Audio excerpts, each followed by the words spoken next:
डहार बड़ी खतिरते हर को पड़ावाकना अड़ी एटकेटोड़े रे मेदो किछु दिन मारांग रे आसाम पनत चिरांग हनत रिया बेंगताल सेरपांगुड़ी अतु टोठा रिया डहार अड़ी तेट के बड़ी कना मिद बार डहार रिया हासा दो अतु चलावाकना आर मिद बार डहार रिया हासा दो गाडा रे मेसावाकना आर ओना खतिरते पठुआ गिद्रे खन एतहब कते सानाम हर गे नोआ डहार ते चला हिजुग रे आयमा लेकाना कष्ट से एटकेटोड़े हुयुगो कान ताकुआ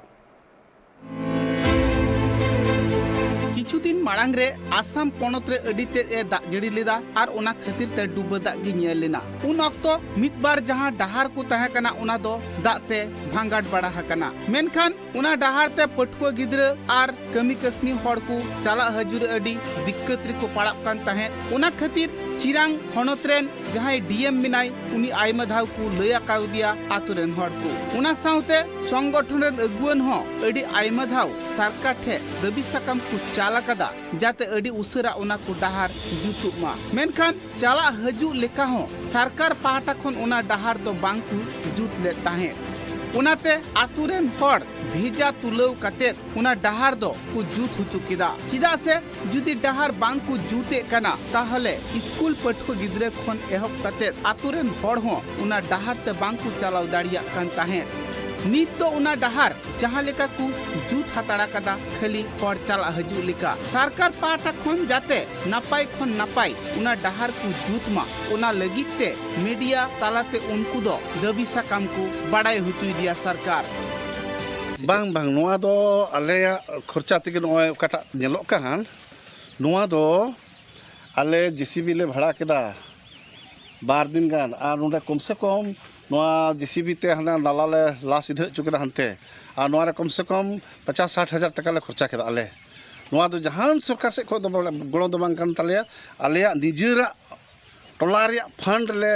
खर्चा कदा एंते आले जुदी नोआ ले बाले खर्चा खाय दो आले रन गिदर पिदर स्कूल चला से जहां कमला चला हो को मुश्किल उतरवा गडा तला आले बारिया गडा तला आले ओनाते ले हुदिस किदा बांग जहां लेका गे सरकार चिकावबन और बाबा चिकावबन मेनखान अबोते अबोरेन गिदर पिदर को लगिते अबोरेन ओकोय कमला को चला कान उनको को लगिते जेमन सुविधा बन बनाव और आले निज पैसा खर्च कते नोआ दो गडा ले डाइवर्ट कदा मिस से चे गडा नोआ दो ओना घोड़ा बंदा डोंग को मिता कना नितो दो नोआ गे गडा होइना डोंग दो नितो दो गडा गे हुई कना नोआ दो नोआ बते सरकार पे बड़ाई चुके सब नोआ बाबते बड़ाई थकाव नेल थकाव का दो को आइमा उतर चिली को हिजु कना इंजीनियर को चिली को बोले को हिजु कना नोआ रे प्रोटेक्शन रे घने को मितावलिया अल्प पैसा दिया ना हो डांगर बजट ता लगे डांगर बजट से कटी बजट चेत हो बुनुआ बजट एकेन को मेना एटा डांगर बजट लगे एटा हेन लगे तेन लगे मेनखान तिहि हबिते नोआ रे तुदान तो बुना नेल थकाव इदी कना को तिने को एमएलए को हुयु कना तिने ईएम को हुयु कना जतो नेल थकाव का को उपाय बांगते अपेलते उपाय बांगते ले हुदिस केदा नोआ मा आखिर मा अबु गिबुन गुजुक कान अबुआ गी मा मुश्किला मा हेज पड़ाव कान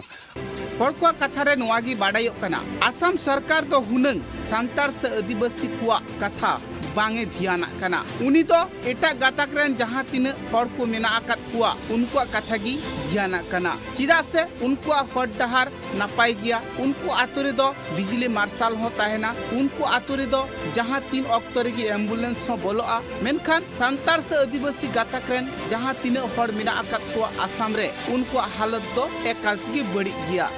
उनको दो कमी कसनी लगिद हो डहार को ते अडी कष्ट को चला ओका को आतुरे बिजली मार्शल मिना ओका को आतुरे दो बनुआ ऑल पढ़ाव गिद्रे हो अडी कष्ट काते को चला हजुआ नोय नोंका हालत रे मिना आकात कुआ नुआ कथा हो बाडायो कना आसाम रे दो जस्ती खन जस्ती गाडा को मिना आकाते हट डहार या खन दो जस्ती गी हुलु कना चिरांग खन अर्जुन टुडुआ रिपोर्ट ट्राइब टीवी।